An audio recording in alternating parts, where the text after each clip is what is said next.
Hello दोस्तों, स्वागत है आप सबका एक और नए एपिसोड में। मेरा नाम है आशीष और आप सुन रहे हैं ऑडियो बुक स्टोरीज।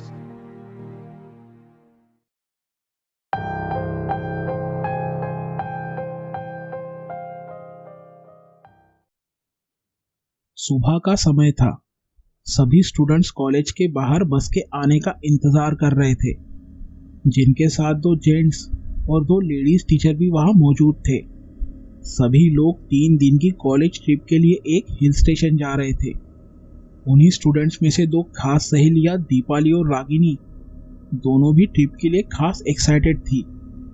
तभी कुछ ही देर में बस आ गई और सभी जाकर बस में बैठ गए। उनके ग्रुप लीडर मानव सर सभी को कुछ सूचनाएं देते हुए कहते हैं, सब लोग आ गए? देखिए, हमारा सफर कुछ 5 से 6 घंटे का होगा। बीच में एक बार हम लंच करने किसी जगह पर रुकेंगे। इतना कहकर उन्होंने ड्राइवर को चलने का इशारा किया और उनके सफर की शुरुआत हो गई। एक एक शहर पार करते हुए बस आगे बढ़ रही थी। बीच में लंच के लिए वो लोग एक ढाबे पर रुक गए और 1 घंटे के हॉल्ट के बाद फिर से अपनी मंजिल की तरफ निकल पड़े। शाम के कुछ 5-5:30 बजे वे सभी होटल पहुंच गए। वहां पर सभी के लिए कमरे बुक कर रखे थे। मानव सर ने सभी को 2-2 के ग्रुप में बांटा और उन्हें अपने अपने कमरे की चाबियां सौंप दी। मानव सर ने सबको याद दिलाते हुए कहा, सुनो सब, कल सुबह 9 बजे सभी यहाँ लॉबी में तैयार रहना। कल हम साइट सीइंग करने यहाँ के कुछ चुनिंदा और खास जगहों पर चलेंगे। अब आप सब अपने अपने कमरे में जाकर आराम करें। दीपाली और रागिनी दोनों अपनी चाबी लेकर अपने कमरे की तरफ निकल पड़ी। अगले दिन सुबह होते ही सभी तैयार होकर लॉबी में जमा हो गए। मानव सर ने सबको जाकर बस में बैठने के लिए कहा। उस दिन उन्होंने कई जगह जाकर साइट सीइंग करने का आनंद लिया। ऊंचे ऊंचे पहाड़, झरने, हरे भरे जंगल देख सभी मंत्रमुग्ध हो गए। घूमते घूमते उन्हें शाम हो गई। वो सभी शहर से दूर बड़े और ऊंचाई पर मौजूद एक जगह पर आकर सनसेट का आनंद ले रहे थे। वो जगह काफी ऊंचाई पर थी और नीचे लगभग 70 से 80 फीट गहरी खाई थी। वो खाई इतनी गहरी थी कि वहां से अगर कोई गिरे तो उसका बचना नामुमकिन था। रागिनी और दीपाली दोनों घूमते हुए सबसे अलग एक पॉइंट पर आ पहुंची। वहां से खाई और भी ज्यादा गहरी दिखाई दे रही थी और खाई ज्यादा गहरी होने की वजह से वहां पर आवाजें गूंजने लगती। इस बात का पता चलते ही रागिनी खाई की ओर देखते हुए जोर जोर से आवाजें लगाने लगी, रागिनी, रागिनी, रागिनी, रागिनी, रागिनी, रागिनी। वो कभी अपना नाम पुकारती तो कभी दीपाली का, तो कभी किसी भी रैंडम व्यक्ति का नाम लेती। दीपाली को रागिनी की ये बात खटकती है। वो उसे टोकते हुए कहती है, रागिनी, ये क्या कर रही है तू? ऐसे ही खाई में किसी का नाम नहीं पुकारते। दीपाली उसे समझाती है, पर रागिनी उसकी तरफ ध्यान नहीं देती और आवाजें लगाना जारी रखती है। तभी वहां पर एक अनजान आवाज गूंजती है जो रागिनी को पुकार रही थी, रागिनी, जिसे सुनकर पहले तो वो दोनों चौंक जाते हैं। दीपाली डरते हुए कहती है, रागिनी, चल यहां से, मुझे डर लग रहा है। रागिनी बेफिक्र होकर कहती है, क्या दीपाली, तू भी कितनी डरपोक है, इतना भी नहीं समझती कि कोई हमारे साथ मजाक कर रहा है। रागिनी उस आवाज का जवाब देते हुए मजाक में कहती है, हाँ बोलो, क्या है, क्या है, क्या है। फिर से एक आवाज गूंजती है, मुझसे दोस्ती करोगी रागिनी? रागिनी आगे कुछ कहती, तभी दीपाली अपना हाथ उसके मुंह पर रखकर उसकी आवाज दबा देती है और उसे डांटकर जबरदस्ती से वहां से ले जाती है। थोड़ी देर बाद सभी होटल में चले जाते हैं। रात का डिनर करके वे सभी अपने अपने कमरे की तरफ जाने के लिए निकलते। तभी मानव सर एक अनाउंसमेंट करते हैं, सभी स्टूडेंट्स ध्यान से सुनिए, कल सुबह हम यहाँ के बचे हुए जगहों पर घूमने चलेंगे, तो आप सभी सुबह तैयार रहना। Good night. इसके बाद सभी टीचर्स और स्टूडेंट्स अपने कमरे में चले गए। दीपाली और रागिनी भी अपने कमरे में जा चुकी थी। रात का वक्त था, करीब 1 बज रहा था। दीपाली और रागिनी दोनों सो रही थी। तभी कमरे में एक आवाज गूंजती है, रागिनी, रागिनी, जिसकी वजह से रागिनी की नींद खुल जाती है। उसने दीपाली को उठाकर पूछा कि क्या उसे कोई आवाज सुनाई दे रही है, लेकिन दीपाली मना कर देती है। रागिनी को अजीब लगता है कि सिर्फ उसे ही कैसे आवाज सुनाई दे रही थी। शायद मुझे वहम हुआ होगा, ऐसा सोचकर वो सोने की कोशिश करती है। तभी उनके कमरे के दरवाजे पर कोई दस्तक देता है। रागिनी झट से उठ जाती है। उसने दीपाली को देखा, लेकिन वो गहरी नींद में सो रही थी। क्या करे, दरवाजा खोलकर देखे या नहीं। रागिनी यही सोच रही थी कि फिर से एक बार दस्तक होती है। अपने बिस्तर से उठकर रागिनी धीरे से दरवाजा खोलकर देखती है, लेकिन बाहर कोई भी नहीं था। रागिनी कमरे के बाहर आकर गैलरी में यहाँ वहां देखती है, लेकिन वहां पर भी कोई नहीं था। तभी फिर से किसी ने रागिनी का नाम पुकारा, रागिनी, रागिनी। रागिनी हैरान थी। उसे समझ में नहीं आ रहा था कि कौन उसका नाम पुकार रहा है।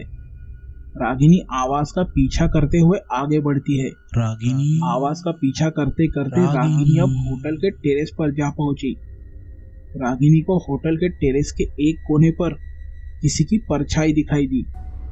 रागिनी को डर लग रहा था, पर वो हिम्मत करते हुए पूछती है, कौन है, कौन है वहां पर? वो परछाई रागिनी के सामने आते हुए कहती है, रागिनी, तुमने मुझे पुकारा और मैं आ गया। सामने का नजारा देख रागिनी कांप गई। उसके सामने एक लड़के का प्रेत खड़ा था, जिसका सिर बुरी तरह से कुचला हुआ लग रहा था। उसके चेहरे और शरीर के हर हिस्से में जख्मों के निशान थे, जिनमें से खून बह रहा था। उसे देखकर रागिनी बेहोश हो गई। अगले दिन सुबह सभी स्टूडेंट्स तैयार होकर नीचे लॉबी में इकट्ठा हो गए। तभी दीपाली भागते हुए वहां पर आती है। वो डरी हुई लग रही थी। उसे यूं डरा हुआ देखकर प्रीति मैडम ने उसे शांत करते हुए पूछा कि बात क्या है। तब दीपाली ने बताया कि रागिनी कहीं मिल नहीं रही, वो सुबह से गायब है।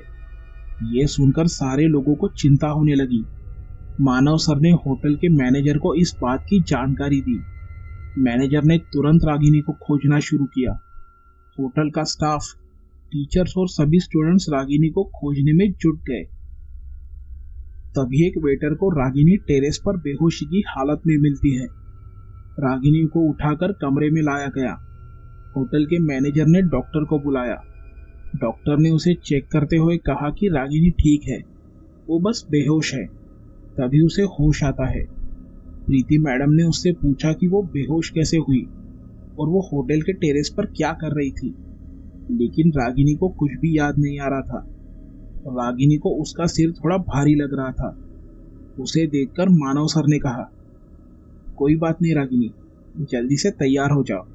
बाहर फ्रेश हवा में चलोगी तो तुम्हें अच्छा महसूस होगा। वैसे भी यहाँ का मौसम काफी सुहाना है। रागिनी को सर की बात ठीक लगती है। वो तैयार होकर नीचे लॉबी में आ गई। फिर सभी घूमने निकल पड़े। घूमते हुए वे सभी एक वाटर पार्क में आ गए। सभी पिकनिक का आनंद ले रहे थे। कोई बोटिंग कर रहा था, कोई स्विमिंग कर रहा था, तो कोई सेल्फी लेने में मशगूल था। पर रागिनी थोड़ी खोई हुई सी लग रही थी। वो आज एकदम चुपचाप थी। पिकनिक के अगले चरण में वे सभी एक मंदिर में आ गए। सभी लोग मंदिर में जाकर भगवान के दर्शन कर रहे थे, लेकिन रागिनी बाहर खड़ी थी। वो मंदिर के अंदर नहीं जा रही थी। दीपाली ने उसे हाथ पकड़कर अंदर ले जाना चाहा, पर एक जोर का झटका देते हुए रागिनी ने अपना हाथ छुड़ाते हुए कहा, तुम जाओ, मैं नहीं आऊंगी। दीपाली को रागिनी का यह बिहेवियर काफी अजीब लगा, पर उसे लगा कि शायद स्ट्रेस की वजह से रागिनी ऐसा बोल रही हो। रात को जब सब होटल के हॉल में डिनर करने बैठे थे, तब रागिनी अजीब तरीके से खाना खा रही थी। वो किसी राक्षस की तरह दोनों हाथों से खा रही थी। ऐसा लग रहा था कि जैसे वो कई सालों से भूखी हो। सभी को ये बात बड़ी अजीब लगी। उसका ऐसा अजीब बर्ताव देख प्रीति मैडम ने उसे टोका, लेकिन अगले ही पल उसने प्रीति मैडम को जोरदार धक्का देकर नीचे गिरा दिया। उसके धक्के में बहुत ज्यादा ताकत थी। मानव सर ने प्रीति मैडम को उठाया और रागिनी को डांटते हुए कहा, रागिनी, ये क्या तरीका है? क्या हो गया है तुम्हें? तमीज भूल गई हो क्या?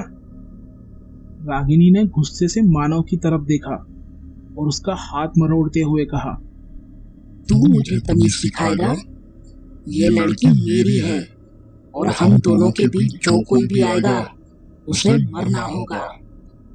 रागिनी की आवाज में एक भयानक बदलाव नजर आ रहा था। इतना ही नहीं, बल्कि उसकी चाल ढाल भी बदल चुकी थी, जिसे देखकर वहां मौजूद सभी लोग डर गए। ऐसा लग रहा था कि मानो किसी ने उसे अपने वश में कर लिया हो। दीपाली ने चिल्लाकर रागिनी का नाम पुकारा और अगले ही पल रागिनी बेहोश हो गई। प्रीति मैडम ने उसके पास जाकर देखा तो उसकी हालत काफी खराब मालूम पड़ रही थी। जल्दी उसे नजदीकी अस्पताल में दाखिल किया गया। अस्पताल में मानव सर, प्रीति मैडम और दीपाली मौजूद थे और मानव सर ने उनके साथ आए 2 टीचर्स को बाकी के स्टूडेंट्स के साथ होटल में ही रुकने के लिए कहा था। अंदर डॉक्टर रागिनी का इलाज कर रहे थे और बाहर ये तीनों चिंता में डूबे हुए थे। सबसे ज्यादा चिंता मानव सर को हो रही थी, क्योंकि वे ग्रुप लीडर थे और सभी स्टूडेंट्स की जिम्मेदारी उनके ऊपर थी। थोड़ी देर बाद डॉक्टर बाहर आए। तब मानव सर ने उन्हें रागिनी की हालत के बारे में पूछा। तब डॉक्टर ने उन्हें बताया कि रागिनी की हालत काफी गंभीर है। वो बहुत कमजोर हो गई है और फिलहाल उसे अंडर ऑब्जर्वेशन रखा है। आने वाले 12 घंटे उसके लिए काफी मायने रखते हैं। मानव सर ने दीपाली को प्रीति मैडम के साथ होटल भेज दिया और खुद वहां रुक गए। रात के करीब 11 बज रहे होंगे। तभी रागिनी को कोई दौरा सा पड़ता है। वो अजीब सी आवाज में कुछ बड़बड़ा रही थी। ये लड़की मेरी है, मैं जल्द ही इसे अपने साथ लेकर जाऊंगा, मुझे कोई नहीं रोक सकता। उसकी आवाज में भारी बदलाव नजर आ रहा था। रागिनी हाथ पैर पटकने लगी। उसका शरीर झटके खाने लगा। वहां मौजूद नर्स और वार्ड बॉय ने उसे पकड़कर रखा और डॉक्टर ने उसे एक नींद का इंजेक्शन लगाया। रागिनी शांत हो गई। रागिनी का ऐसा रूप देखकर मानव सर कांप गए। उन्हें कुछ गड़बड़ महसूस हो रही थी। उन्हें लग रहा था कि रागिनी के साथ जरूर कोई ना कोई अनहोनी हुई है। इसीलिए उन्होंने तुरंत फोन करके दीपाली को अस्पताल बुला लिया। इतने में एक वार्ड बॉय ने मानव के पास आकर कहा, साहब, इस लड़की का मामला जितना दिखता है उससे कई ज्यादा पेचीदा है। लगता है इस पर कोई बाहरी साया है। इसे ठीक करना किसी डॉक्टर के बस की बात नहीं। अगर आप कहते हैं तो मैं किसी को जानता हूं जो इस तरह के मामलों का निदान करते हैं। मानव सर का शक अब यकीन में तब्दील हो रहा था। उन्होंने उस वार्ड बॉय को मदद करने की गुजारिश की। तब उसने एक तांत्रिक बाबा को बुला लिया। अब तक दीपाली भी वहां पर पहुंच चुकी थी। थोड़ी देर में तांत्रिक बाबा भी वहां आ पहुंचे। उन्होंने पूछा कि ये सब घटनाएं कब से शुरू हुई। फिर दीपाली ने उन्हें इन 2 दिनों में जो कुछ भी हुआ था वो सब हकीकत बताई। पूरी बात सुनने के बाद उस तांत्रिक को सारी बात समझ में आ गई। मानव सर ने पूछा कि रागिनी को वास्तव में हुआ क्या है। तब तांत्रिक ने कहा, ये समझाने का अभी समय नहीं है, क्योंकि रागिनी के पास अब ज्यादा समय नहीं बचा है। हमें तुरंत ही एक उपाय करना पड़ेगा जिसमें दीपाली तुम्हारी मदद लगेगी। दीपाली ने डरते हुए पूछा, जी मुझे करना क्या होगा? तब तांत्रिक ने उसे बताया, तुम्हें उस जगह पर वापस जाना होगा जहां से रागिनी ने उसे पुकारा था, और वो भी अकेले। डरना मत, मैं तुम्हें एक ताबीज देता हूँ जिससे तुम्हारी रक्षा होगी। तुम्हें रागिनी ने उस दिन पहने हुए कपड़े अपने साथ ले जाने होंगे। मैं तुम्हें एक मंत्र सिखाऊंगा जो तुम्हें वहां जाकर 3 बार बोलना पड़ेगा। उस मंत्र जाप के तुरंत बाद तुम उन कपड़ों को जलाकर उस खाई में फेंक देना, और याद रखना कि ये विधि करने के बाद दोबारा पीछे मुड़कर नहीं देखना है। कोई भी तुम्हें आवाज लगाए उसकी तरफ ध्यान मत देना, उसे अनसुना करके वहां से जल्दी से निकल जाना। जाओ, वक्त बहुत कम है, तब तक मैं यहाँ अपनी मंत्र साधना आरंभ करता हूँ। उस तांत्रिक ने अपनी मंत्र साधना आरंभ कर दी और इस तरफ दीपाली अकेली उस जगह पर जाने के लिए निकल पड़ी। मानव सर ने उसे उस जगह से कुछ दूरी पर छोड़ दिया, लेकिन आगे का सफर उसे अकेले ही तय करना था। हर तरफ अंधेरा ही अंधेरा छाया हुआ था और आधी रात होने की वजह से दूर दूर तक कोई भी इंसान नजर नहीं आ रहा था। दीपाली मोबाइल की फ्लैशलाइट की रोशनी में रास्ता खोजते हुए आगे बढ़ रही थी। हर तरफ सन्नाटे का माहौल था। बीच बीच में उल्लुओं की आवाज उस शांति को भंग कर देती। अकेली होने की वजह से दीपाली को बहुत ज्यादा डर लग रहा था, लेकिन सिर्फ अपनी दोस्त की खातिर और उस तांत्रिक बाबा ने दिए हुए उस ताबीज पर भरोसा करते हुए वो आगे बढ़ रही थी। थोड़ी देर बाद वो उस खाई वाली जगह पर पहुंच गई। अब उसे जल्द से जल्द तांत्रिक बाबा ने बताई हुई उस विधि को अंजाम देना था। बाबा के कहे मुताबिक उसने अपनी बैग में से रागिनी के कपड़े निकाले जो उसने उस दिन पहने हुए थे, और अब उसे 3 बार उस मंत्र का जाप करना था। दीपाली ने वो मंत्र पढ़ना शुरू ही किया था कि तभी उसे ऐसा महसूस हुआ कि उसके आसपास कोई मौजूद है, और अगले ही पल उसे अपने चारों तरफ कई आत्माएं दिखने लगी। वो सभी आत्माएं उसे पुकार रही थी, उसके इर्द गिर्द मंडराते हुए उस पर हावी होने की कोशिश कर रही थी, जिसे देखकर मंत्र पढ़ते हुए डर के मारे दीपाली की जुबान लड़खड़ाने लगी। आत्माएं उसके पास आने की कोशिश करती है, लेकिन तांत्रिक ने दिए हुए उस ताबीज की वजह से उन प्रेत आत्माओं को दीपाली के नजदीक जाने में मुश्किल हो रही थी। उस ताबीज को ताकतवर रक्षा कवच मंत्र से सिद्ध किया गया था, जिसने उन सभी नकारात्मक शक्तियों को रोके रखा था, जिसे देखकर दीपाली की हिम्मत बढ़ी और उसने आत्मविश्वास के साथ फिर से मंत्र जाप शुरू कर दिया। मंत्रों को 3 बार पढ़कर फिर उसने उन कपड़ों को जलाकर उस खाई में फेंक दिया। इस तरफ रागिनी का शरीर झटके खाने लगा था। उसका शरीर उस प्रेतात्मा का प्रतिकार कर रहा था।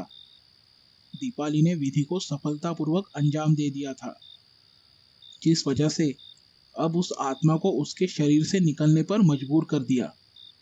तांत्रिक बाबा ने अपनी तंत्र साधना से उस आत्मा को मुक्ति दिलाई। इस तरफ दीपाली तेजी से अपने कदम बढ़ा रही थी। रास्ते में उसे कई अनजान आवाजें सुनाई दे रही थी, पर उन्हें अनसुना करते हुए वो आगे बढ़ रही थी। वहां से कुछ दूरी पर मानव सर उसका इंतजार कर रहे थे। दीपाली को सही सलामत वापस आता हुआ देख उन्हें भी राहत महसूस हुई। फिर वो दोनों जल्दी से अस्पताल पहुंचे। अब सुबह हो चुकी थी और रागिनी की हालत में भी काफी सुधार आया था। उसे अच्छा महसूस हो रहा था, लेकिन कुछ सवालों के जवाब अभी तक नहीं मिले थे। थोड़ी देर में वो तांत्रिक बाबा वहां आ गए। उन्होंने विस्तार पूर्वक बताना शुरू किया। रागिनी, दीपाली और मानव सर ध्यान से उनकी बातें सुन रहे थे। उन्होंने कहा, दीपाली ने मुझे बताया था कि उस दिन शाम को रागिनी ने उस खाई की ओर देखते हुए कुछ आवाजें लगाई थी। उस खाई में गिरकर काफी लोग मारे गए हैं। किसी का पैर फिसल जाने से मौत हुई तो किसी ने वहां पर आत्महत्या की। वो आत्मा एक लड़के की थी, जिसकी शायद अकाल मृत्यु हुई थी। जब रागिनी ने अनजाने में उसकी बात का जवाब दिया तो वहां पर मौजूद उसकी प्रेतात्मा रागिनी की ओर आकर्षित हो गई और उसने रागिनी के शरीर पर कब्जा कर लिया। लेकिन अब घबराने की जरूरत नहीं, उस आत्मा को मुक्ति मिल चुकी है। अब तुम्हें वो परेशान नहीं करेगी। और दीपाली, तुमने भी काफी हिम्मत दिखाई। रागिनी ने दीपाली और तांत्रिक बाबा का शुक्रिया अदा किया। एक बहुत बड़ी मुसीबत टल चुकी थी।